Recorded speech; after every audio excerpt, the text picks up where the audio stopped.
Good morning, traders. Welcome to the morning update. This is Thursday, the 22nd of June, and my name is Mark Owen. So yesterday was a pretty interesting day in the markets from very limited news. And the biggest mover yesterday was sterling, and we put that down to a speech that I wasn't really prepared for that would shake the market, and that came from Holland, coming from Bradford. And after the previous day when Mark Carney quashed rumours of interest rate hikes, after a shift in votes from one board member voting for a rate hike to three board members, Mark Carney's speech sort of quashed those rumours that there was going to be any interest rate hike soon. So we saw a big sell-off in sterling. Then yesterday, Greg Holland spoke, not as a major news announcement as well, which is why I didn't flag it. He mentioned and was talking about immigration figures, and next thing you know, sterling rallied 130 points, which sort of it took away quite a lot of our profit, only to see it then fall back about another 60 points. So we had some movement there. Also, we've seen the last 2 days a movement up in gold. So that's obviously some of our profit we're seeing go back on us. We've got to understand that markets do ebb and flow, so it's not just going to keep moving in the direction that we want the entire time, because there's profit taking and there's other bits of news announcement. And something that could be affecting the price of gold, and in particular yen, the safe havens, is the China bad debt prices up 30%. And basically what this is seeing the influx of investors buying non-performing loans, so bad debt loans in China. The prices have risen from 30 cents in the dollar to 50 cents in the dollar. This is with the economy sort of not under pressure, but underperforming, concerns about the amount of debt. It's seen a shift in stance. So what we're seeing now is a potential move from currencies or risk to risk off. So seeing the yen strengthen and gold. So watch this closely. Major news announcements we've got coming out today are core retail sales from Canada and unemployment claims from the US.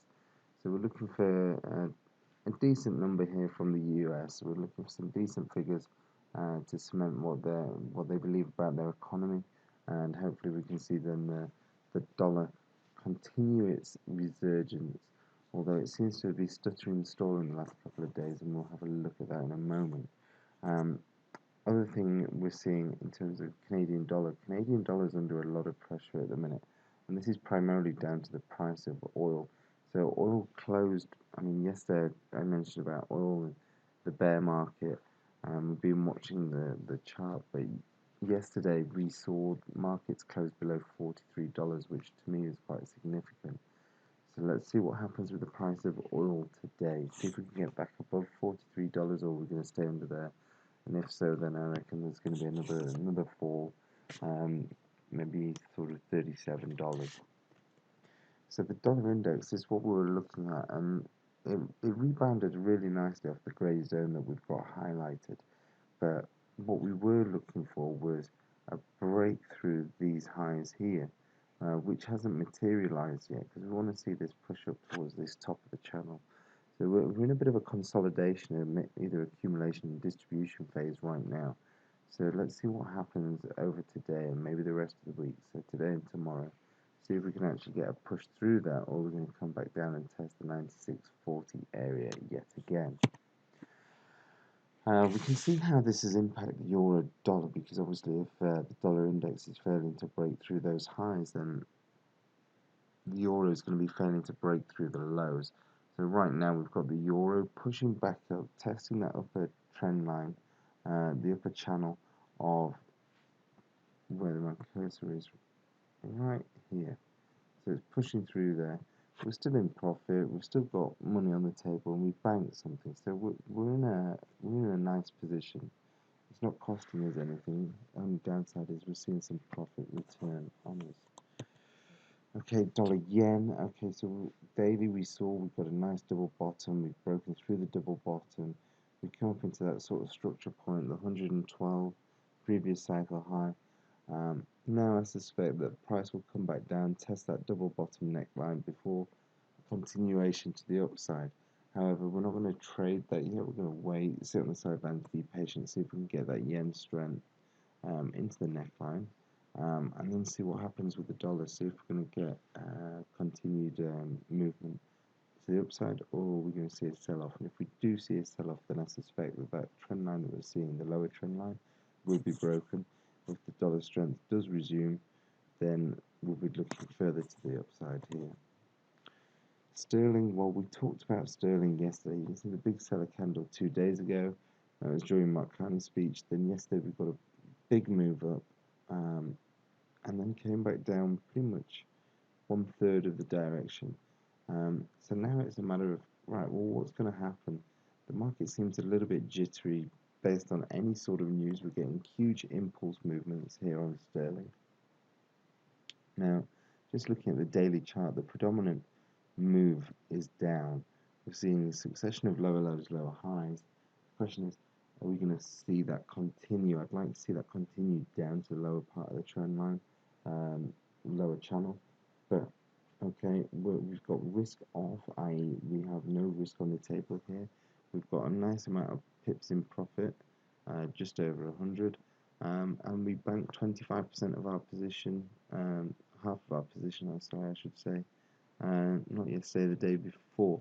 So we're sitting pretty on this one as well. Then dollar CAD. So here, what's happening?